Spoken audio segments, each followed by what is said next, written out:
Moadim l'simcha. Welcome to Psalms in Hebrew and Comparative Translations. This morning we are looking at Psalm 55. The last couple Psalms were short.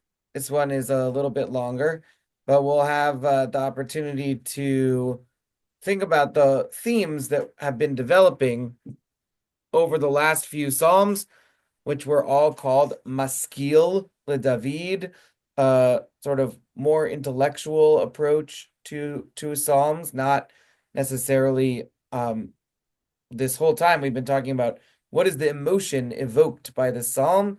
But the Maskil Psalms tend to be a little bit more like the book of Proverbs or like the other wisdom literature, Ecclesiastes, etc. in the Hebrew scriptures. But that's not a perfect uh, uh, description. So we'll find that there are some emotions in this psalm too, and we'll see where our conversation takes us. La menatzeach bin ginot maskil David. Haazina Elohim tefilati ve'al titzalam mitchinati, hakshiva li va'aneni, arid besichi v'ahima. Mikol oyev mipnei akat rasha, ki yamitu alai aven uve'af yistemuni. Libi yachil bekirbi ve'emot mavet naflu alai. Yirav arad yavo vi v'techaseni palatzut. Vaomar mi yitain li aver kayona aufa ve'eshkona. Hine archik nedod alin bamidbar, Sela. Achisha miflat li meruach soar misar, bala Adonai palag lishonam ki ra'iti chamas v'riv ba'ir. Yomam valayla yisov v'vuha al chumoteha ve'aven ve'amal b'kirbah. Havot b'kirbah ve'lo yamish merchova toch umirma. Ki lo oyev yicharfeni ve'esa lo misani alai higdil ve'esater mimenu. Ve'ata enosh ke'erki alufi umiyudai. Asher yachdav namtik sod beveit Elohim nehalech beragesh. Yashi mavet alemo yerdu sheol chayim ki raot bimguram bikirbam. Ani el Elohim ekra vadonai yoshieni. Erev avoker v'tzoraim asicha ve'ehema vayishma koli. Pada v'shalom nafshi mikrav li, ki v'rabim hayu imadi. Yishma el v'ya'anem v'yoshev kedem, Sela. Asher v'yoshev kedem Sela, asher ein chalifot lamo, v'lo yaru Elohim.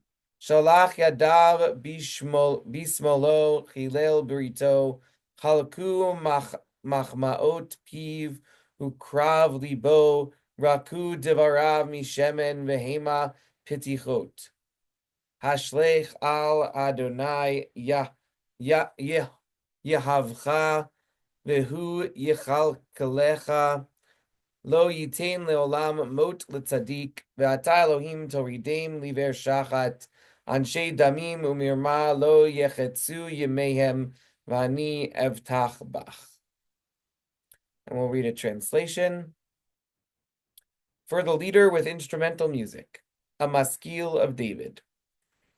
Give ear, O God, to my prayer. Do not ignore my plea. Pay heed to me and answer me. I am tossed about, complaining and moaning at the clamor of the enemy because of the oppression of the wicked, for they bring evil upon me and furiously harass me.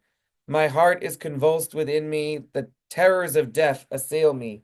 Fear and trembling invade me. I am clothed with horror. I said, "Oh, that I had wings of a dove! I would fly away and find rest. Surely I would flee far off. I would lodge in the wilderness, Selah. I would soon find me a refuge from the sweeping wind, from the tempest. O my sovereign, confound their speech, confuse it, for I see lawlessness and strife in the city. Day and night they make their rounds on its walls. Evil and mischief are inside it. Malice is within it. Fraud and deceit never leave it square. It is not an enemy who reviles me. I could bear that. It is not my foe who boasts against me, for then I could hide. But it is you, my equal, my companion, my friend. Sweet was our fellowship. We walked together in God's house. Let God incite death against them. May they go down alive into Sheol. For where they dwell, there evil is. As for me, I call to God. God will deliver me. Evening, morning, and noon I complain and moan, and my voice is heard. God redeems me unharmed from the battle against me. It is as though many are on my side. God, who has reigned from the first, who will have no successor, hears and humbles those who show no reverence. Selah.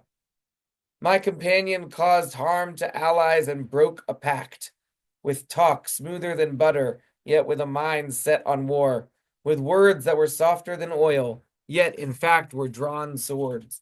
Cast your burden on God, and you will be sustained.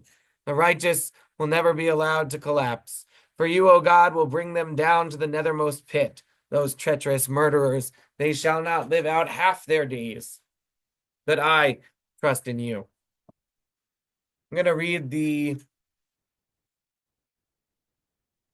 Rashi Ketuvim that translates the translation here is according to Rashi's commentary, and Rashi, of course, brings the midrashic understandings, how the rabbis have traditionally understood this psalm. So reading this translation gives some of the sort of rabbinic background. For the conductor of the singing, a maskil of David. Hear, O God, my prayer, and do not turn aside from my plaint. Listen to me and answer me. I wail in my plaint, and I moan over the shout of the foe, the oppression of the wicked. For they, Doeg and Achitophel, impute wrong, transgressions subject to the death penalty to me, and they hate me with rancor. My heart worries within me, and the horrors of death have fallen upon me.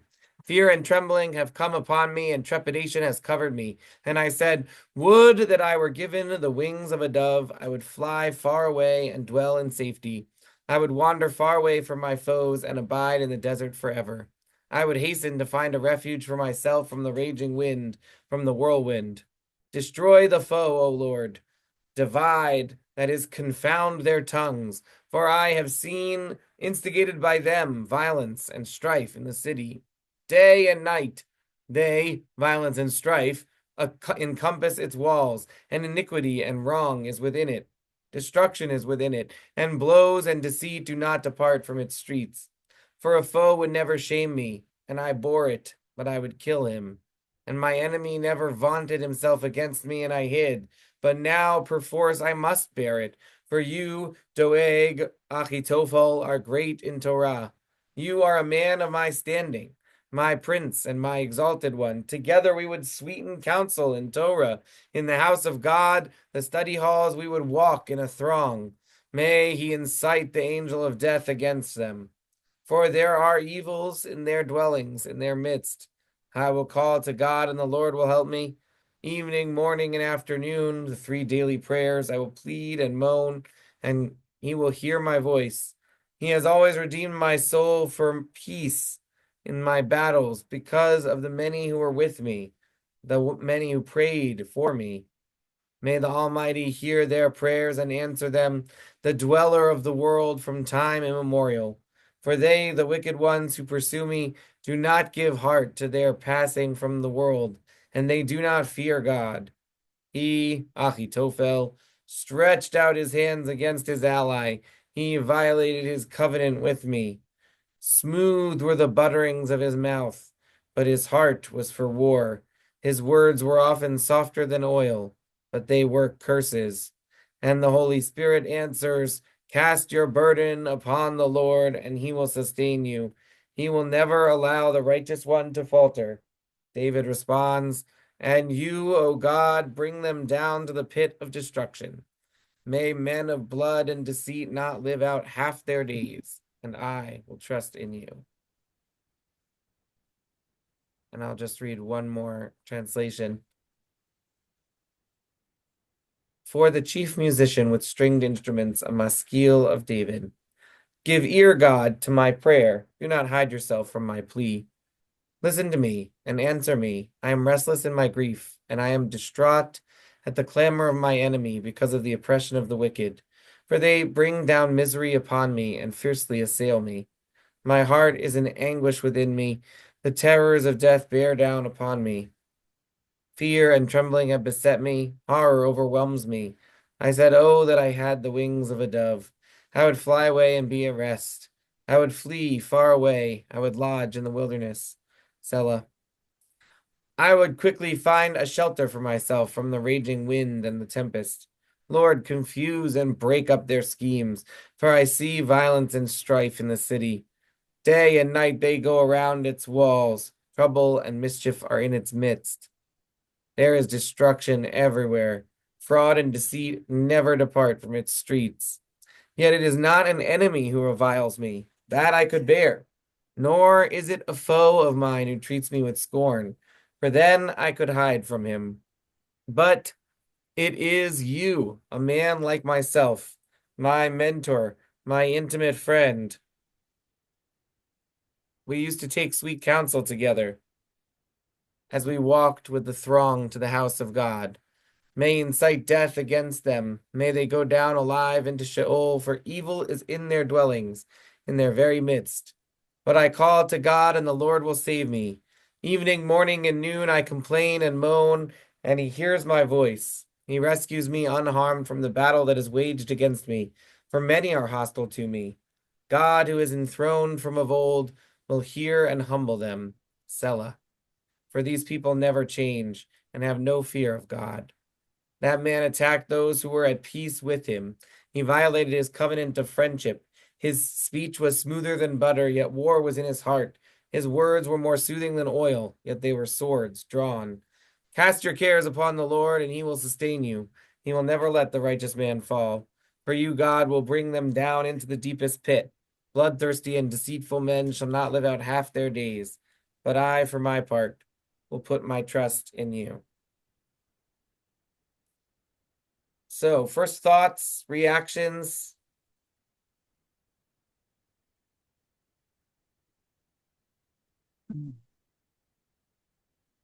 Barbara. I'm thinking,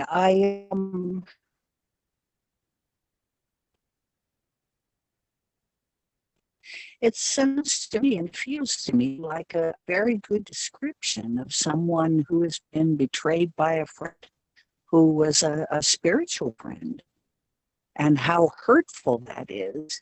Um, he's he's dissecting what it means for him,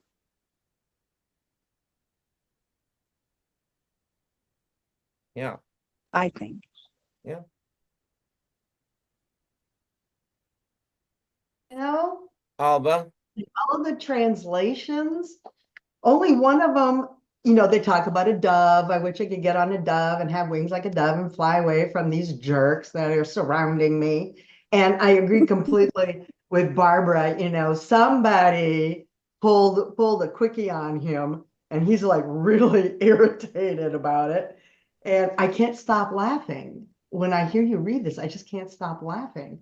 This is like so now. This is like so so everything. Well, There's I'm one not sure. thing. I'm not sure. Can you explain that a little Sorry. more? Sure. Um, you wander through life doing stuff. You put your trust in certain people. You think they're going to be your best buddies for the rest of your life. And then they pull this quickie on you, and they end up being horrible. They completely there's no loyalty whatsoever. They completely betray everything you ever told them in confidence. And then they're out there in the middle of the public square, with a megaphone telling everybody about it. And you just get irritated, so Mhm. irritated with this person. And I know a lot of people who got divorced who feel this way. You become extremely vulnerable to your partner, whoever that may be, husband, wife, whatever. And then they know everything about you. And then there is this rupture in this relationship. And I listen to it in the local coffee shop where I go quite frequently. Um, and there's all these ladies that get together, and there's the divorced ladies table, and they just go on and on about how much they hate this guy and and what they did to them. And they talk about this. He had, a tongue like butter. He was just this, just as sweet and soft as oil. And then he betrays them and goes off with this hussy somewhere. And so, I'm sorry, when I listen to you read this, all I can think of is all those different tables in my cafe where they talk like this, that they just got taken. I want to know about verse 20. In the Robert Alter verse, the translation, all the other translations, nobody says Ishmael and Halam. Why does Robert Alter use Ishmael and Halam and all those guys to the east, like Assyria, Nineveh, that kind of stuff? Why is that? Yeah, so verse 20 says Yishmael v'yanim. Yeah, And it could be that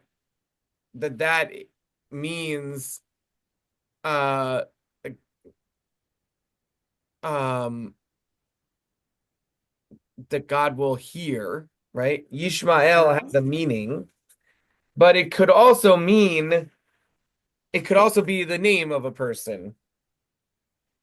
Could be because all the other translations, they say things like God who has reigned from the first, who will have no successor, hears and humbles those who show no reverence. And Yeah, then you said some other things, but none of them, uh, except altar, yeah, God it's will hear and humble them, the one who sits in the throne. it's an They emendation. never, So here's what yeah, Alter says. right. Ishmael and Jalam and the dweller in the east. The translation here adopts an emendation that has considerable scholarly support, turning this into a small list of the enemies arrayed against the speaker. The Oh, Masoretic text, that's our text, reads yeah. Ishmael v'yanem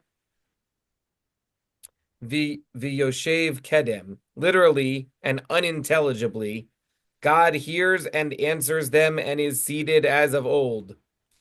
In the reconstruction, the first two words and the last two remain unchanged, but they are construed as gentilic names rather than as references to God. And V'ya'anem is amended to V'ya'alam. Jalam is mentioned in Genesis 36:5 as one of the peoples descended from Esav. So you get Ishmael uh is Isaac's brother, Esav is Jacob's brother. And Right. so what the verse is unintelligible in its Hebrew. Our version, the Masoretic text, it makes no sense. And so he's trying to reconstruct it in a way that does make sense. Now, all of the translations do try to do that, right? God who is Mhm. enthroned from of old, who does not change, right? God will hear them and humble them. But God who is enthroned from of old, who does not change, that that's not what the words say. Yishmael Mhm. v'yanem v'yoshev kedem, right? Like it doesn't actually say that. Um, God shall hear and humble them, even God that is enthroned of old, Selah, such as have no changes and fear not God, right? Verse 20 is a real problem verse in translating. You're Mm, right to say that only altar gives us like a radically amended text, right? But he does so with a fairly significant scholarly backing. He's it's a very well thought out emendation. But you're right to mhm. point out that verse 20 is a challenging, that is a challenging verse for Right. And translating. verses 7 and 8. Oh, wait, anybody else want to, chime in here before I go wandering off? Go ahead. First verses 7 and 8. Like, verses 7 and 8, it's like, okay, it goes blah, blah, blah, blah, blah, verses 7 and 8, blah, blah, blah, blah, 14, 15. So we got, kind of um, 7 verses later. And then verse 20 is like totally ununderstandable. And then verse 22, his mouth was smoother than butter, and battle in his heart, his words were softer than oil, yet they were drawn swords. That seems to be the three pillars of this. It's like this venting, somebody's venting, and then it gives you these three clues, it gives you these three clues about how I'm looking for a rock. I in the first one with the dove, he's just looking to fly away from this. You just get me out of here. These people are driving me nuts. And then the next one, the number 14 and 15, but you, a man of my measure, my companion, my familiar, with whom together we shared sweet counsel in the house of God, etc. There's this like, find me a rock.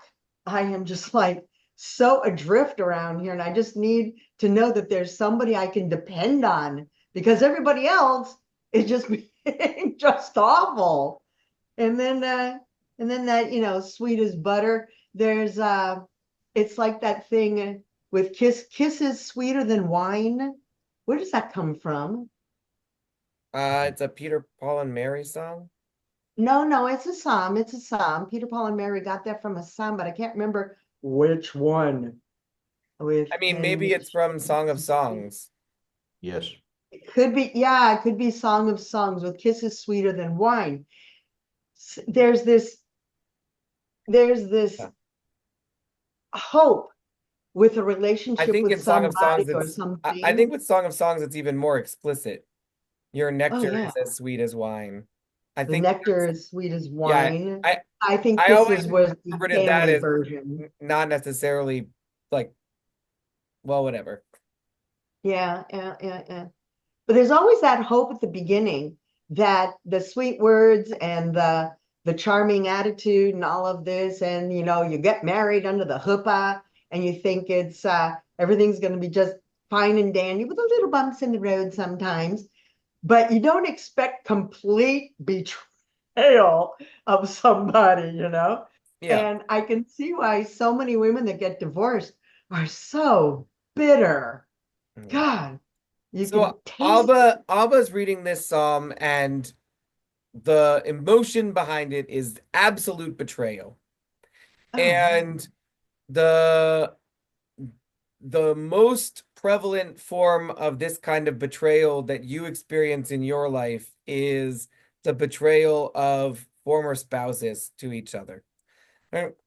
In the context of the psalm and in the context of David's life, the rabbis teach us that this psalm is about David's trusted friend and confidant, Achitophel.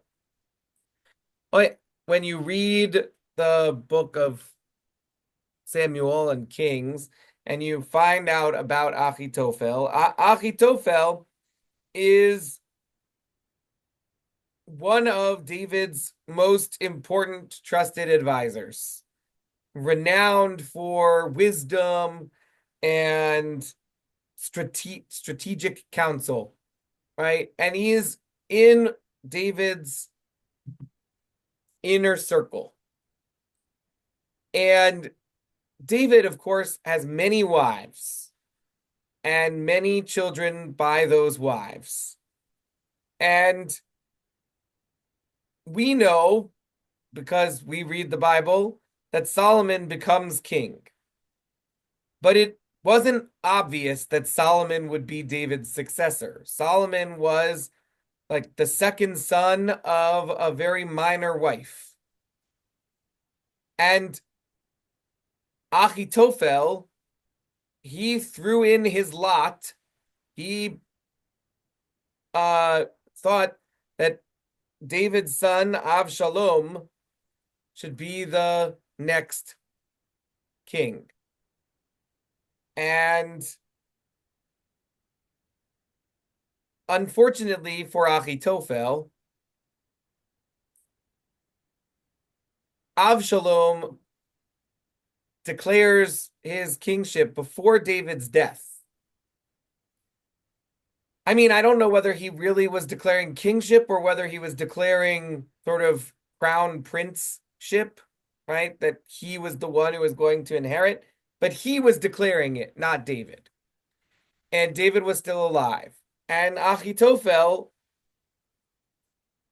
I think, out of a sense of loyalty and love for David and David's progeny, Achitophel thinks that Avshalom is the right wagon to hitch a ride on to the future. Unfortunately, that doesn't end so well for Avshalom. Avshalom doesn't take. Achitophel says, okay, now that you've done this, you've got to strike quickly at David and take the kingship for yourself.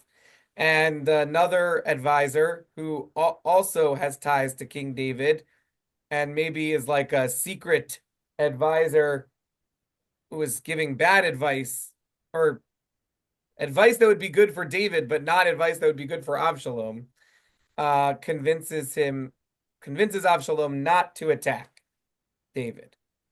And then Avshalom ends up being killed, and Achitophel kills himself because of his complicitness in this. He doesn't wait to be he doesn't wait to be executed. He goes home, sets his affairs in order, and kills himself. So this psalm it is maybe about David's relationship with Achitophel. Or if it wasn't written in the time of David, it purports to be about that. Mhm.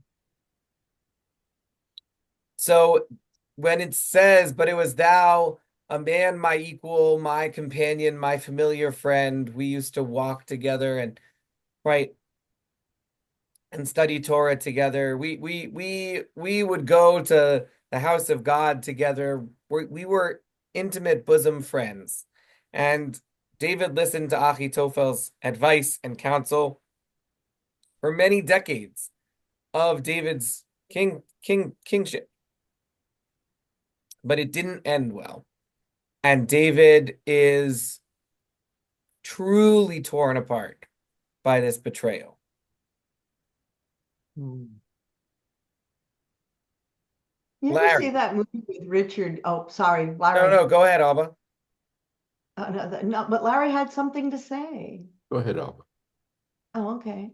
I remember the movie with Richard Gere, King David, and at the end when Absalom is running away, well, he's on a horse and he's galloping away, and he has all this fuzzy hair, and he gets stuck. His hair gets stuck in the branches, Yeah, and the horse keeps going. that's right in the Book of Kings.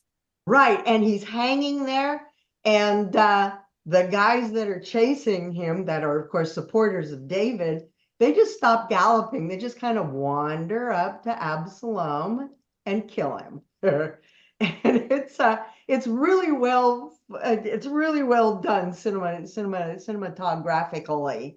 But anyway, that just came to my head. Larry, say something.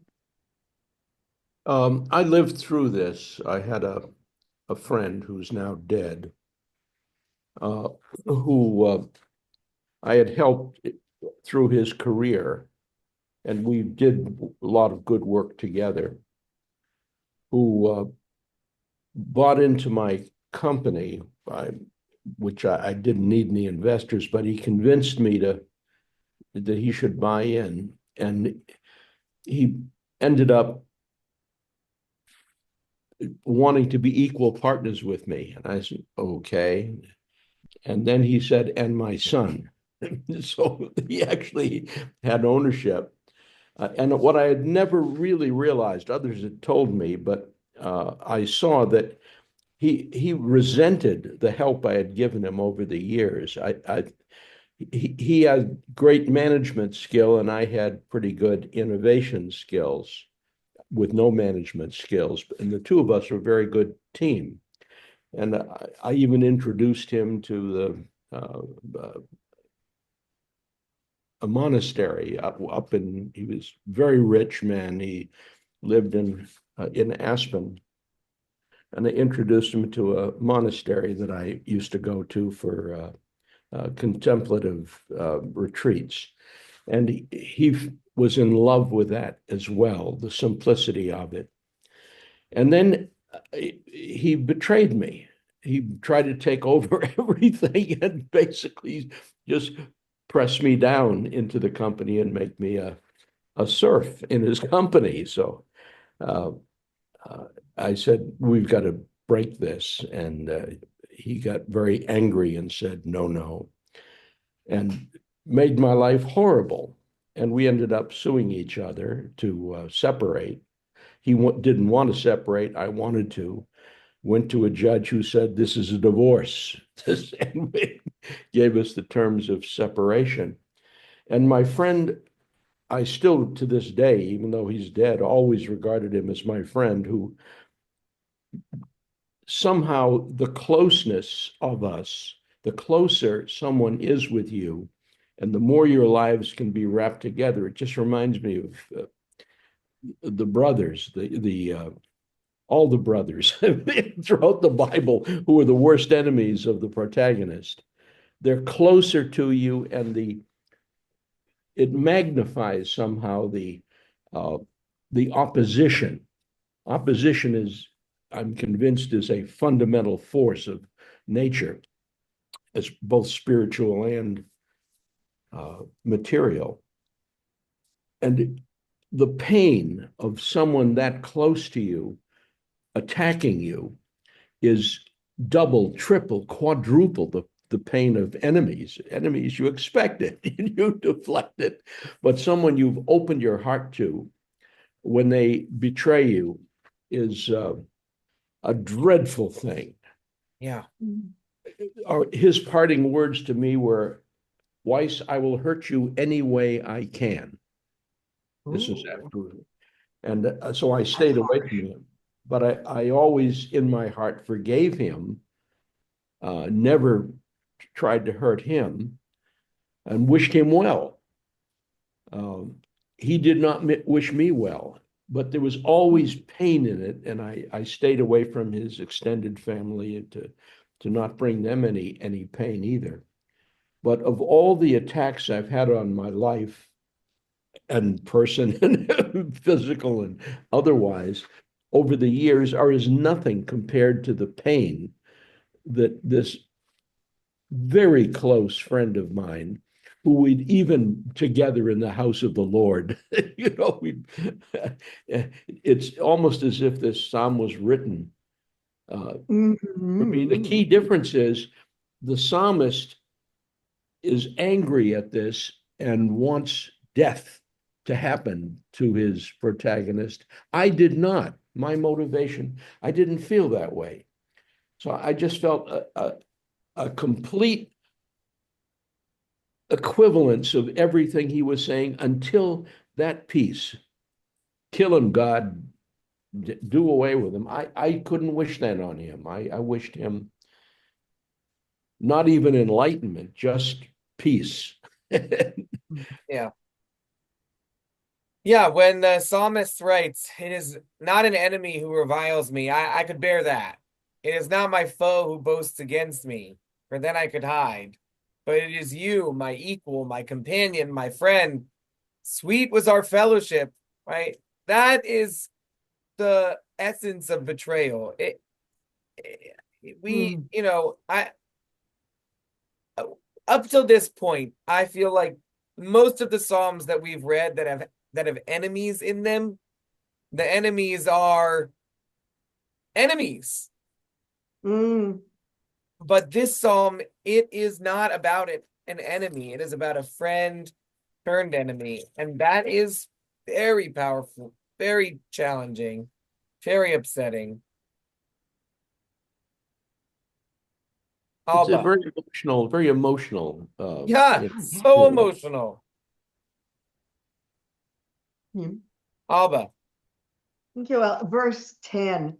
I wonder if this is where, where Indian tribes who have signed how many X million treaties, um, and then later the government breaks the treaties. And in verse 10 it says, "O master confound, split their tongue, that I have seen outrage and strife in the town." Split your tongue is you speak with two tongues. I'm not sure this is exactly that, but the idea that if you split their tongue, they can't talk anymore. You are a person with a split tongue. You talk one thing and you do another thing, and it's a miracle that you can talk at all with this split tongue you have in your mouth. I kind of like that. I think Yeah, a split tongue also it draws to mind a snake. Snakes have yeah. forked tongues. The reason why snakes have forked tongues is because they have one set of sense perceptors on one Mhm. part of their tongue and one set of sense perceptors on the other one, and they stick out both, and they can, uh, based on the two sets of information, they actually see with their tongue. They Mhm. Their perception of the world is very much, it's sort of like how we have two eyes and therefore we're able Mhm. to see in three dimensions. So the forked tongue. Mhm. So that's the scientific reason, but the sort of literary reason is similar to what you're saying. Not necessarily that communication is impossible, but that communication is duplicitous. Duplicitous. Yeah. Duplicit like coming from the word from do meaning two, right? Duplicity, betrayal, that the snake as a metaphor for somebody who speaks out of both sides of their mouth, right? It says two different things in two different contexts, right? Well, poor So snake. Snake is just a nice kind of animal that everyone goes, whoa. yes, It's a like I nice animal. said, there's a scientific uh Yeah. Well, the in Richard Levy's translation, the bottom says, "Swallow up, superior one, split up their speech, for I have seen violence and strife in the city." yeah, That is not, yeah, that's right. That's right. That's right. Got this right. yeah. The everybody has had this happen of all the women that are divorced. I'm divorced, but I never had that. I was the bad guy in that movie. And um, I, emotionally and spiritually paid for it. And um, but we are the best friends. My ex-husband and I, he's now remarried, has a baby boy who's 16, but it's still a baby. And we talk every day on Skype. So he and I, we have a really good relationship. Remember in the thing, Ted Lasso? There was a series on television for 3 seasons. And one of the things he says is when you do a break up good. Break up, in a way that there's no venom or bile between you, because it's not going to help. It's not going to help at all. And so it's pretty horrible when I listen to these ladies in the cafe, how they would really like to rip this guy's innards out and chew on him for a while. Horrible, horrible. It's not going to get you anywhere. And it's not going to get you any, or really punitive damages, like Larry was saying about your divorce from this guy, and the lawyer, is saying this is a divorce. you see a lot of people who are just looking for payback, but I can't figure out where the bill is. Payback for what? Hmm. It's horrible and it wasn't any fun. But, trying to get punitive damages isn't going to help anybody, at least not for the next 10 years. Oh, is Barbara trying to say something? I want to hear Barbara talk. Barbara, you have to unmute if you want to say something. No, I didn't want to. I just moved Okay. the phone. I'm listening. All right. Thank you. So let's move on to some of the ways that this psalm is used in liturgy. And we found over the last few psalms that these maskil psalms end up being quoted less in our liturgical tradition for whatever reason. Now, I'm not sure the reason, right? Like you can't go back in history. Some of it is just there are only so many prayers, and maybe, we don't quote from every one of the 150 psalms. Some of it is that. So I think some of it has to do with the emotional tenor of the Psalms. And the Maskil Psalms, I have this sort of thesis that when a verse is brought from a psalm into another prayer, you're supposed to bring sort of the emotional tenor with it. And I wonder if for the psalms that have a harder to grasp emotional tenor, it's harder to do that.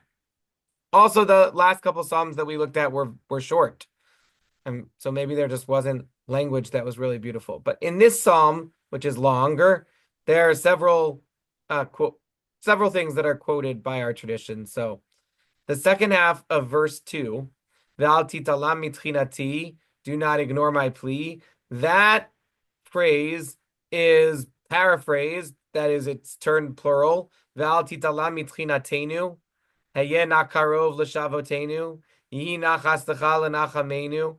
Right? That phrase is used in many, many, many of the supplicative and penitential prayers in the high holidays. Right?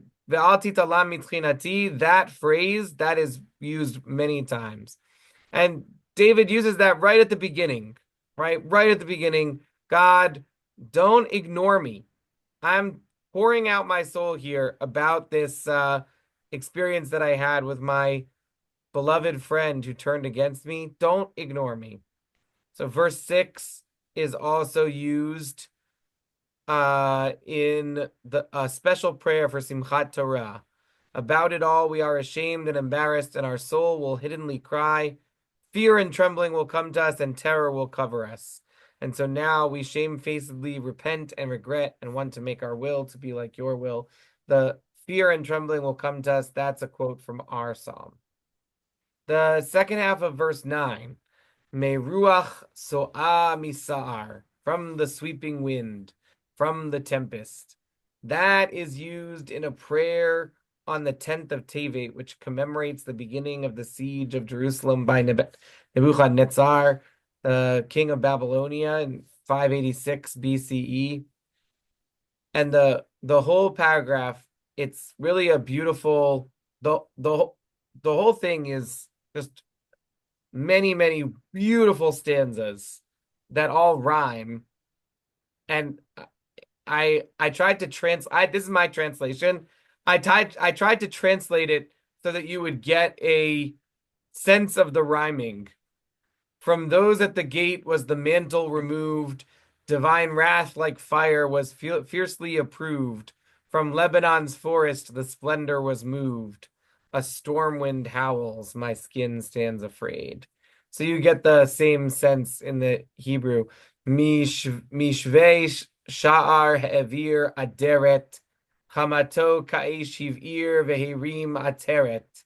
Umilvanon ya'ar hishlich tiferet. V'ruach so'a v'sar tisamer sa'arat b'sari. I think tisamer sa'arat b'sari is like my skin is like I have goosebumps. So my skin stands afraid. This phrase is also used. I found a specific prayer for those traveling by airplane. And this phrase of Ruach So'av Asar, the storm wind and the turbulence, that phrase is used in this prayer for air travel. May it be your will to protect us from storm winds and turbulence and from distress. Bring forth a good wind from your treasuries, from your storehouse, to guide this airship on its course. This is not my translation, but Where is this prayer to be found? well, I found it on Safaria, but it is Oh, a well, it, Safaria. it's a it's a rewriting. Uh, it's in a Siddur. It's a rewriting of the standard traveler's prayer. Like Hmm. there is a prayer for travelers. This is a version of that prayer that specifically focuses on air travel. So the beginning is different, but then the end is basically the same. The end is like many prayers of travelers end with bring us to our desired destination for life and for peace without fear. Guard my soul and deliver me. Let me not be shamed, for I take refuge in you. And let us bless the eternal from now until forever. Hallelujah.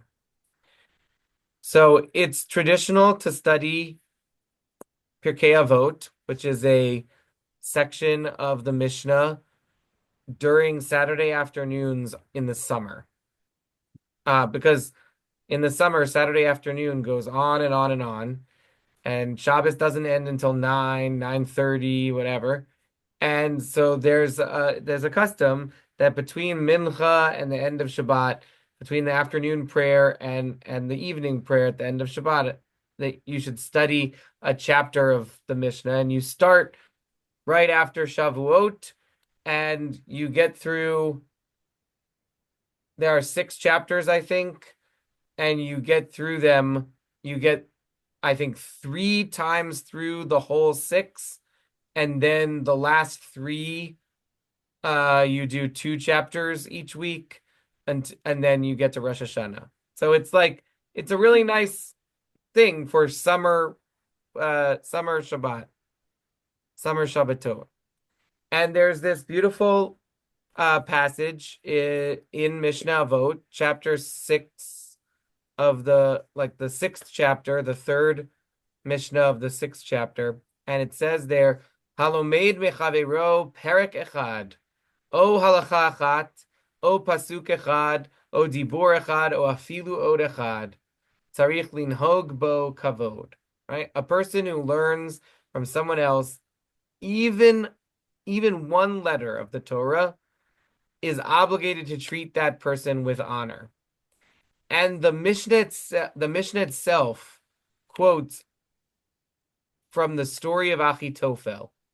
Shekain matzinu b'David melech Yisrael, but we find that David, the king of Israel, shelo lamad me Achitophel ela shnei dvarim bilvad, who only learned 2 things from his beloved friend Achitophel, kirao rabo, alufo miudao, even though he only learned 1 thing from him, he still called him his Rav. He still referred to him as his guide and his beloved friend. And where did David refer to him that way? In our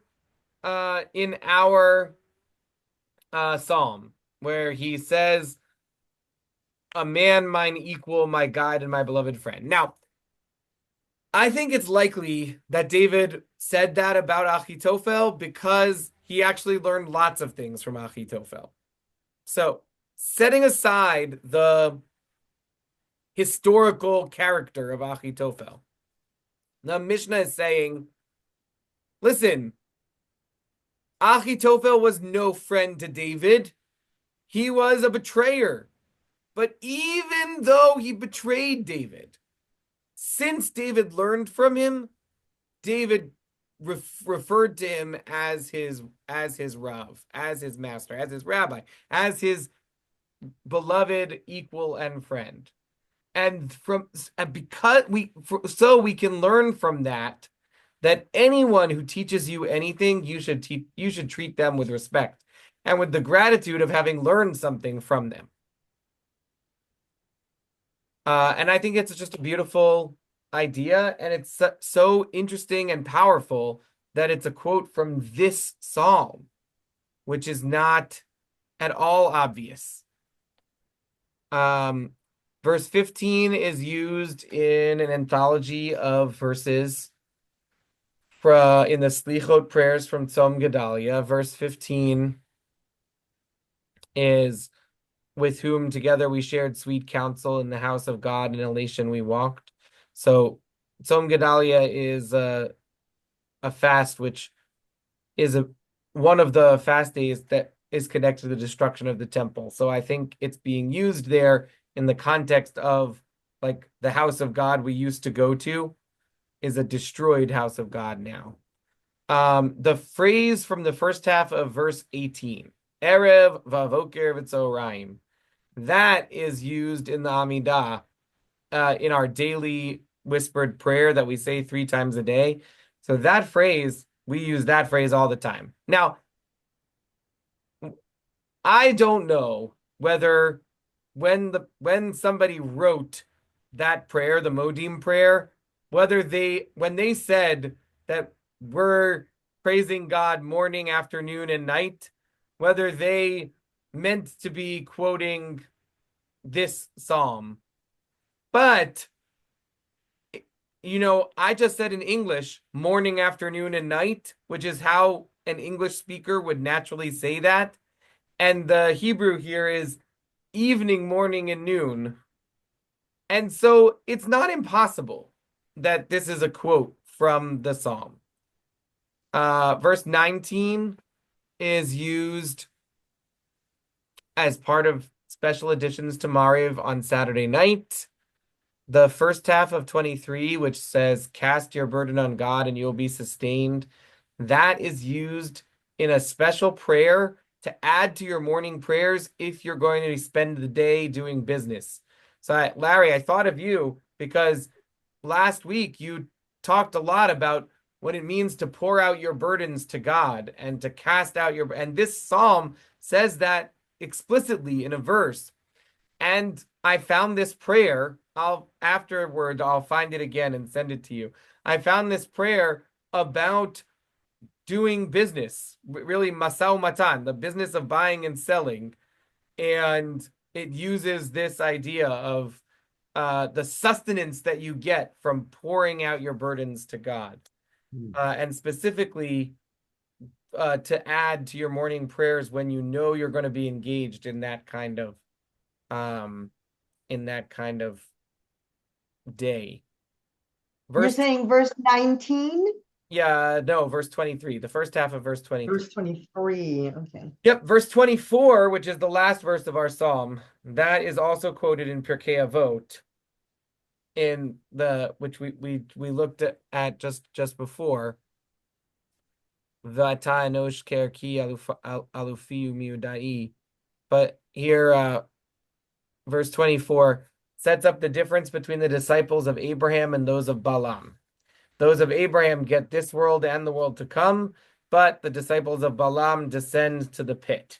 Right? So here's the quote, but the disciples of Balaam, the wicked, inherit Gehinnom and descend to the nethermost pit, as it is said, for you, God, will bring them down to the nethermost pit. Larry.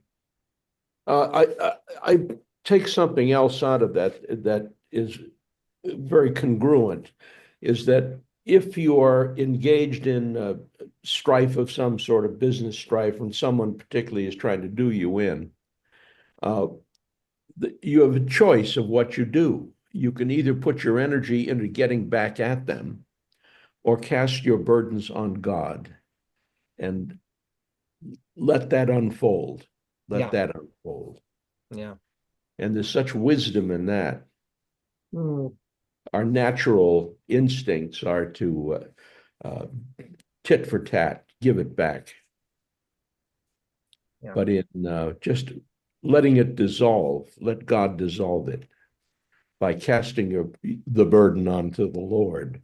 This is all part of your great design, Lord. I acknowledge this. You can deal with this much better than I can. He's your creation. I love him too. but I don't love what he's doing to me. Take care of that, Lord. But I don't, I would stop at giving God advice about what to do with him. Let God decide. Let God decide. Don't tell God It's to the same send him with down the to prison. story, the Joseph story. The Joseph story, at the end, the brothers are kind of worried that, after Jacob dies, the brothers come up to Joseph and say, look, were you being nice to us because of dad, or are you being nice to us because you're really being nice to us? And Joseph just says, yeah, if it hadn't been for you guys, I wouldn't have gotten to this point. Everything that happened to me happened for a good end, and I just accept. And here I am, and dad's dead. That's really sad.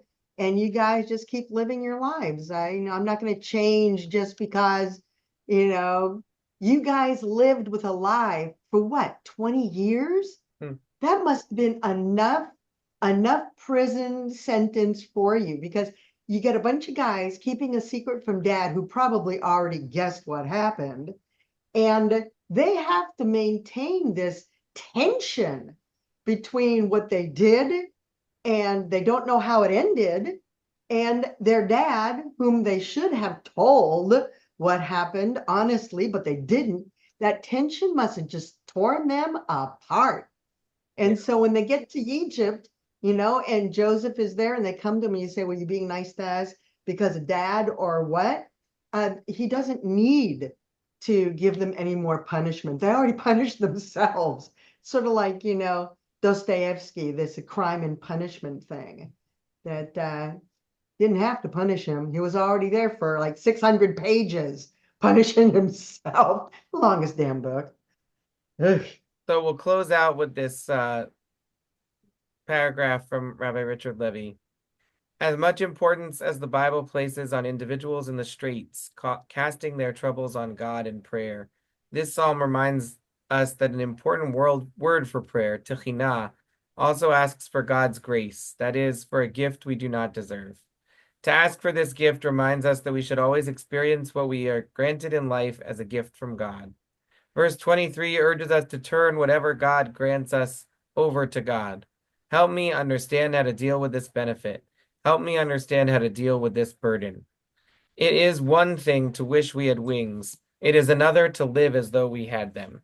We can pray that God give us inner wings that will enable us to experience what it might be like to soar above the constricting parts of our life, to look at them from a distance, that we might gain some perspective on the seriousness and try to perceive how they fit into the broad pattern of God's will. Where is the dwelling place to which we would fly if we could? If that dwelling place is a shelter from the storms of our life, we might look out at the storm to try to see God's presence in the real or the metaphorical winds and the driving rain, and even to offer the blessing for such events when they occur in nature. Baruch atah Hashem Eloheinu melech haolam shekocho gvurato malei olam. Praised are you, Adonai, our God, majesty of the universe, whose might and power fill the universe. The internal dialogue between the poet and God on the one hand and the besieger on the other offers a model for us. When we are overcome by the betrayal of others, we too can punctuate our railings by prayers to God. Listen to me, respond to me, so that we do not become overwhelmed by the assaults of others and can try to remember that God is with us. We can also pray that God help us overcome our own tendencies to betray others, to assail others, and in the process gain some empathy for what leads others to do what they do, and allow us to pray for them, a very liberating act in itself. At the at the conclusion, this psalm offers a response to the ancient complaint, why do wrongdoers prosper? It reminds us that such people often lead limited spiritual lives. They have no fear of God. But more importantly, it lays out the course we must take to trust in God, a most difficult and challenging task. But if we work hard at it, it shall leave us no room for envy at the fortunes of the wicked. Mhm. All right. I love that. Yeah. Jeez, nice. Good I lesson. do too. My goodness, there's tons of wisdom in that. Yeah. Yeah. Yeah. I really like his. Very practical. Very Yes. beautiful.